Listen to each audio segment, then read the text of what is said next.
ഈ വീഡിയോയിൽ വളരെ നിർണായകമായിട്ടുള്ള കുറച്ച് വിഷയങ്ങളാണ് നമ്മൾ നോക്കുന്നത്. ഷോർട്ടായിട്ട് നോക്കാം. ഇസ്രായേൽ ശരിക്കും ഒരു വൻ വിജയത്തിലേക്ക് പൊയ്ക്കൊണ്ടിരിക്കുകയാണ്, പ്രത്യേകിച്ച് ലെബനാനുമായിട്ട് ബന്ധപ്പെട്ട വിഷയത്തിൽ.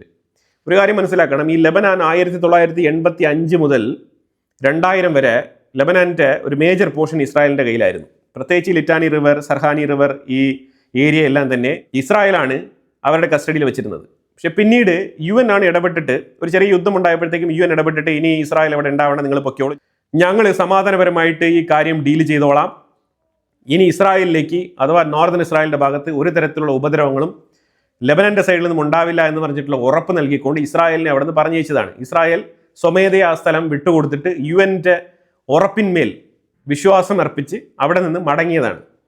എന്നിട്ടാണ് 2000 കഴിഞ്ഞിട്ട് വീട് 2006 അടുത്ത അടി, ഇപ്പം തുടരെ അടികൾ നടന്നുകൊണ്ടിരിക്കുന്നത്. എന്നിട്ട് UN അവിടെ ബഫർ സോൺ വെച്ചിട്ട് അതിലൂടെ ഹെസ്ബുള്ളകളെ നല്ല രീതിയിൽ ഊട്ടി ഉറപ്പിക്കാനും അവർക്ക് വളക്കൂറുള്ള മണ്ണായിട്ട് ലെബനനെ മാറ്റാനുമാണ് സഹായകരമായത്. എന്നിട്ടാണ് യുനിഫിൽ എന്നൊക്കെ പറഞ്ഞുകൊണ്ടിരിക്കുന്നത്. യുനിഫിലിനൊക്കെ യാതൊരു അർഹതയില്ല ലെബനാനുമായിട്ട് ബന്ധപ്പെട്ട വിഷയത്തിൽ ഇസ്രായേലിൻ്റെ അടുത്ത് സംസാരിക്കാൻ ഒരു വോയിസും ഇല്ല എന്നുള്ളതാണ് മനസ്സിലാക്കേണ്ടത്. ഞാനിതിവിടെ എടുത്തു പറയാനുള്ള കാരണം, ഇസ്രായേൽ സഹ്റാനി റിവർ എന്ന് പറഞ്ഞ ആ റിവർ ക്രോസ് ചെയ്ത് ഇസ്രായേലിൻ്റെ ബറ്റാലിയൻ മുന്നോട്ട് നീങ്ങുകയാണ്. അതാണ് നമ്മൾ മനസ്സിലാക്കേണ്ടത്. ഈ ഇസ്രായേൽ ഇപ്പം ഞാൻ ഈ മാപ്പിൽ കാണിച്ചിരിക്കുന്ന ഗ്രീൻ കളർ സ്ഥലങ്ങളുണ്ടല്ലോ, ഇതെല്ലാം തന്നെ ഇസ്രായേൽ ഓൾറെഡി പിടിച്ചടക്കി കഴിഞ്ഞു. ഇത് ഗാസയ്ക്ക് സംഭവിച്ച അതേ സംഗതി ഇപ്പം ലെബനന് സംഭവിച്ചുകൊണ്ടിരിക്കുകയാണ്. ഇറാനെ ഒരു സൈഡിൽ അതങ്ങ് വിടൂ, ഇറാൻ്റെ കംപ്ലീറ്റ് പ്രോക്സികളെയും ഇസ്രായേൽ നിർവീര്യമാക്കിക്കൊണ്ടിരിക്കുകയാണ്. ഇസ്രായേലിൻ്റെ സോൾജേഴ്സിന് ആക്രമണങ്ങളിൽ കാഷ്വാലിറ്റി സംഭവിക്കുന്നുണ്ട്, ഇല്ലാന്നില്ല. പക്ഷേ ഇവിടെ ആത്യന്തികമായിട്ടുള്ള വിജയം ഇസ്രായേലിനാണ്. അതാണ് വളരെ കൃത്യമായിട്ട് പിക്ചർ വ്യക്തമാക്കി തരുന്നത്. ഇപ്പം ഇതിനകത്ത് ഈ പിടിച്ചെടുത്ത് ഇപ്പം ഇത്തവണത്തെ ആക്രമണത്തിൽ ഇസ്രായേൽ സീസ് ചെയ്ത ലെബനാൻ്റെ സ്ഥലങ്ങൾ ഒന്നും തന്നെ ലെബനാനോ അല്ലെങ്കിൽ ഹെസ്ബുള്ളകൾക്കോ ഒരിക്കലും തന്നെ തിരിച്ചു പിടിക്കാൻ കഴിയില്ല എന്നുള്ളതാണ് യാഥാർത്ഥ്യം. ഇസ്രായേൽ മനഃപൂർവ്വം വിട്ടുകൊടുക്കണം, എന്നാൽ മാത്രമേ ഇത് സംഭവിക്കുകയുള്ളൂ. പലപ്പോഴായിട്ട് ഇസ്രായേൽ വിട്ടുകൊടുത്തിട്ടുണ്ട്. അതിൻ്റെ പരിണിത ഫലമാണ് അവരിപ്പോഴും അനുഭവിച്ചുകൊണ്ടിരിക്കുന്നത്. അന്ന് UN നേതൃത്വത്തിൽ ഈ ലെബനൻ്റെ ഈ പോർഷൻസ് വിട്ടുകൊടുത്തില്ലായിരുന്നു എങ്കിൽ ഇങ്ങനെ ഒരു സ്ഥിതി ഇസ്രായേലിന് വരില്ലായിരുന്നു. പ്രത്യേകിച്ച് നോർത്തേൺ ഇസ്രായേലിൽ ഗാസയ്ക്കുള്ളിൽ നിന്നും ഹമാസിനെ മാത്രം ഡീൽ ചെയ്താൽ മതിയായിരുന്നു. ഇപ്പം ലെബനാനെയും കൂടി ഒരുമിച്ച് ഡീൽ ചെയ്യേണ്ട സാഹചര്യം ഇസ്രായേലിന് വരില്ലായിരുന്നു. അപ്പോൾ ഇങ്ങനെ പല സാഹചര്യങ്ങളിലും ഇസ്രായേൽ കാണിച്ച മിസ്റ്റേക്കാണ്. അതായത് പലരും മീഡിയേഷൻ എന്നുള്ള പേരിൽ തന്ത്രപരമായിട്ട് വന്നിട്ട് ഇസ്രായേലിൽ സംസാരിച്ച് ഈ സ്ഥലങ്ങളൊക്കെ ഇസ്രായേലിൻ്റെ കയ്യിൽ നിന്നും വാങ്ങിച്ച് തീവ്രവാദികൾക്ക് കൈമാറിയതിൻ്റെ പരിണിത ഫലമാണ് ഇസ്രായേൽ ഇന്ന് അനുഭവിക്കുന്നത്. ഇസ്രായേലിൻ്റെ നേതാക്കൾ അന്നും കുറച്ചുകൂടെ ഫ്ലെക്സിബിലിറ്റി കാണിച്ച് മുന്നോട്ട് പൊയ്ക്കൊണ്ടിരുന്ന ആൾക്കാരായിരുന്നു. പക്ഷേ അന്നത്തെ ഇസ്രായേൽ അല്ല ഇന്നത്തെ ഇസ്രായേൽ. ഇന്ന് തികച്ചും ഇസ്രായേൽ ശക്തമായിട്ടുള്ള നിലപാടെടുത്ത് അവർ ഗാസയിൽ മാത്രമല്ല ലെബനൻ്റെ ഉള്ളിലും ഒരു വിജയം കൈവരിച്ചുകൊണ്ടിരിക്കുകയാണ്. അതാണ് യാഥാർത്ഥ്യം. ഇപ്പം തന്നെ ഇന്നലെ ശരിക്കും ടയർ റീജിയനിൽ തകർത്ത് വെച്ചിട്ടുള്ള ആക്രമണം, ഈ സഹ്റാനി റിവർ ക്രോസ് ചെയ്ത് അവിടെയും താറുമാറായിട്ടുള്ള ആക്രമണം.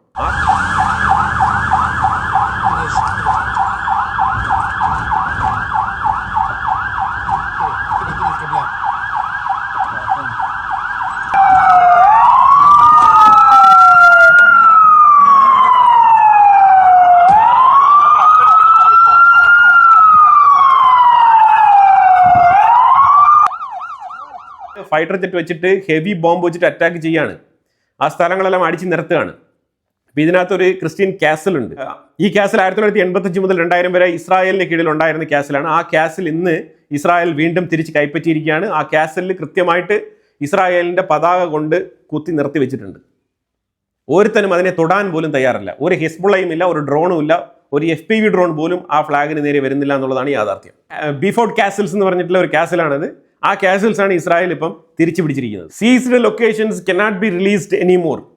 അതിൽ ഒരു ഡൗട്ടും വേണ്ട, ഇത് ഇസ്രായേലിൻ്റെ സ്റ്റേറ്റ്മെൻ്റ് ആണ്. ലെബനാനികൾക്കൊക്കെ എന്തെങ്കിലും കുഴപ്പമുണ്ടായിരുന്നോ? ഇവിടെ ഹെസ്ബുള്ളകളെ കയറ്റിക്കിടത്തി ഹെസ്ബുള്ളകൾക്ക് വളക്കൂറുള്ള മണ്ണായിട്ട് മാറ്റിക്കൊടുത്ത് ഇപ്പം ഹെസ്ബുള്ളയും കാണാനില്ല, ഇപ്പം ലെബനാനികളെയും കാണാനില്ല എന്നുള്ള അവസ്ഥയാണ്. അമേരിക്കയുടെ ആർമിയും ഇസ്രായേലിൻ്റെ ആർമിയും ഇൻ്റഗ്രേറ്റ് ചെയ്ത് പ്രവർത്തിക്കാൻ മിഡിൽ ഈസ്റ്റ് മേഖലയിൽ US കോൺഗ്രസിൻ്റെ അപ്രൂവൽ കിട്ടിയിട്ടുണ്ട്. ഇന്നലെ ട്രംപ് കുർദിഷുകളുമായിട്ട് ബന്ധപ്പെട്ട ഒരു വെളിപ്പെടുത്തൽ നടത്തിയതിനെ തുടർന്ന് കുർദിഷ് റീജിയനിൽ, ഇറാഖിൻ്റെ ഉള്ളിലുള്ള കുർദിഷ് റീജിയനിൽ 3 ബാലിസ്റ്റിക് മിസൈലുകൾ വെച്ചിട്ട് ഇറാൻ ആക്രമണം നടത്തിയിട്ടുണ്ട്. ഇപ്പം ട്രംപിൻ്റെ തീരുമാനങ്ങൾ വൈകുന്നതനുസരിച്ച് ഇറാന് വെയിറ്റ് ചെയ്തിരിക്കാനൊന്നും പറ്റത്തില്ല, ഞങ്ങളുടേതായിട്ടുള്ള കാര്യങ്ങളിലേക്ക് മുന്നോട്ട് നീങ്ങുകയാണെന്ന് പറഞ്ഞിട്ട് ഇറാൻ പറഞ്ഞിരിക്കുന്നത് 28 വെസലുകളെ അവർ ഇതുവരെ റിലീസ് ചെയ്ത് വിട്ടിട്ടുണ്ട്. ടോൾ പിരിക്കുന്നതുമായിട്ട് ബന്ധപ്പെട്ട വിഷയം അവർ ഇതുവരെ ഒന്നും തന്നെ പറഞ്ഞിട്ടില്ല.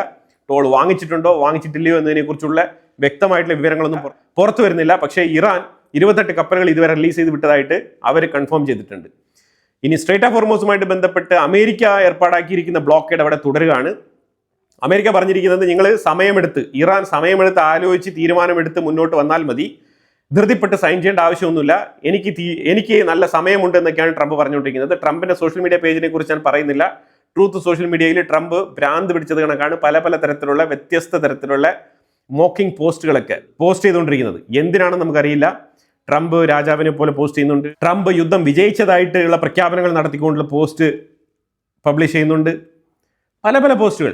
ഞാനിപ്പോൾ അതിലേക്ക് കൂടുതൽ കടക്കുന്നില്ല. അത് ശരിക്കും പറഞ്ഞാൽ യൂസ്ലെസ് ആയിട്ടുള്ള പോസ്റ്റിങ്സ് ആയിട്ട് മാത്രമേ നമുക്കതിനെ കരുതാൻ കഴിയുന്നുള്ളൂ. ഇനി നേരെ ഉക്രൈനുമായിട്ട് ബന്ധപ്പെട്ട വിഷയത്തിലേക്ക് വന്നു കഴിഞ്ഞാൽ, ഉക്രൈൻ ക്രൈമിയയിൽ അറ്റാക്ക്, ക്രൈമിയയിൽ വിവിധ എണ്ണ സ്റ്റോറേജ് കേന്ദ്രങ്ങൾക്കെതിരെയാണ് അറ്റാക്ക് നടത്തിയത്. ഈ ആക്രമണം നടത്തിയതിനെ തുടർന്ന് ക്രൈമിയയ്ക്കുള്ളിൽ ഓയിൽ ഷോർട്ടേജ് ഉണ്ട്. റഷ്യ ഒട്ടും പ്രതീക്ഷിച്ചില്ല ക്രൈമിയയ്ക്കുള്ളിൽ ഉക്രൈൻ ഇത്തരത്തിലുള്ള ആക്രമണം നടത്തുമെന്ന്, ഒട്ടും പ്രതീക്ഷിച്ചില്ല. പക്ഷേ അപ്രതീക്ഷിതമായിട്ടാണെങ്കിലും ഉക്രൈൻ കൃത്യമായിട്ടുള്ള ടാർഗറ്റഡ് പ്രിസൈസ് അറ്റാക്കുകൾ നടത്തി ക്രൈമിയയ്ക്കുള്ളിൽ ഓയിൽ ഷോർട്ടേജ് വരുത്തിയിട്ടുണ്ട്.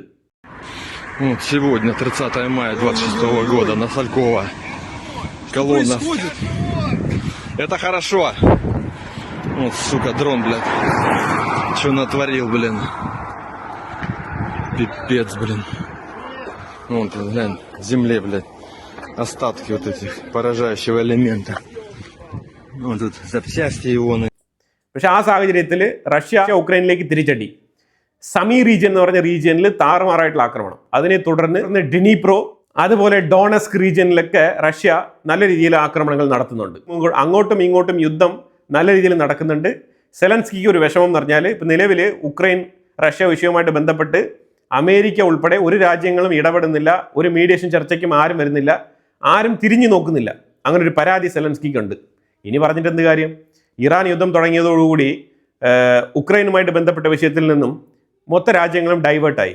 അതോടുകൂടി ഉക്രൈൻ അവിടെ തനിച്ച് വിടപ്പെട്ടു. ആരും യുദ്ധം അവസാനിപ്പിക്കുന്നതുമായിട്ട് ബന്ധപ്പെട്ട് ഒരു സ്റ്റേറ്റ്മെന്റ് പോലും ഇപ്പോൾ പറയുന്നില്ല.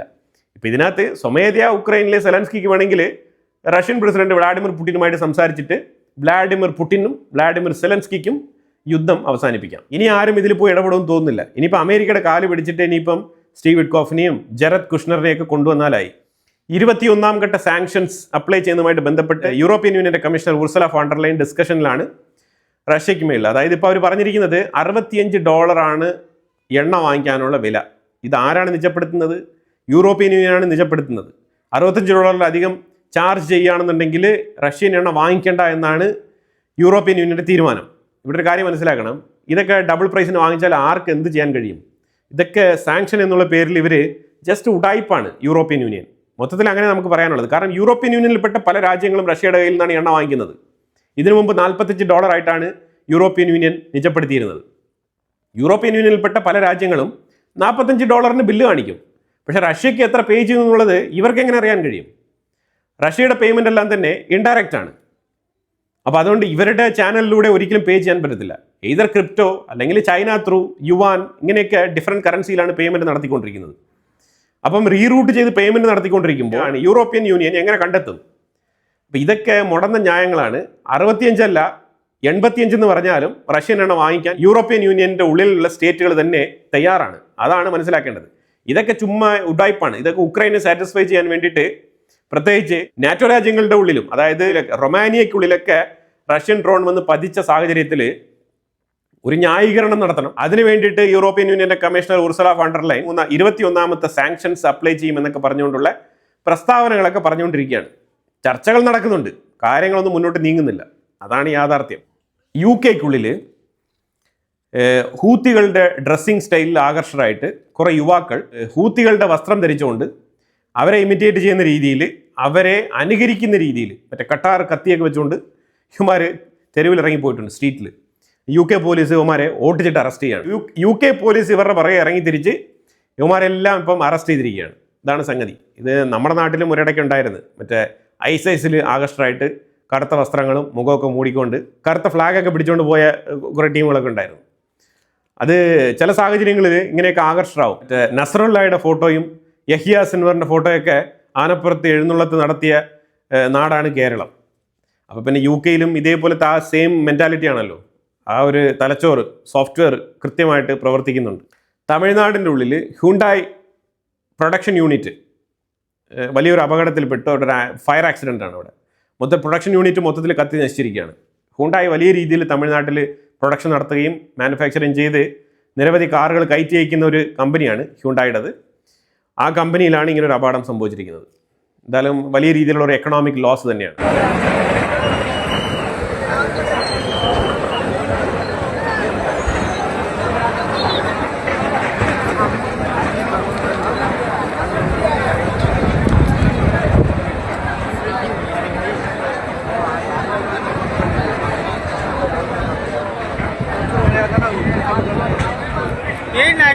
അപ്പോൾ എന്തായാലും വളരെ നിർണായകമായിട്ടുള്ള വിഷയങ്ങളാണ് നമ്മൾ ഈ വീഡിയോയിൽ പങ്കുവച്ചത്. അഭിപ്രായങ്ങൾ കമൻറ്റ് ബോക്സിൽ രേഖപ്പെടുത്തുക. കൂടുതൽ വാർത്തകളുമായിട്ട് അടുത്ത വീഡിയോയിൽ വരാം. Thank you so much.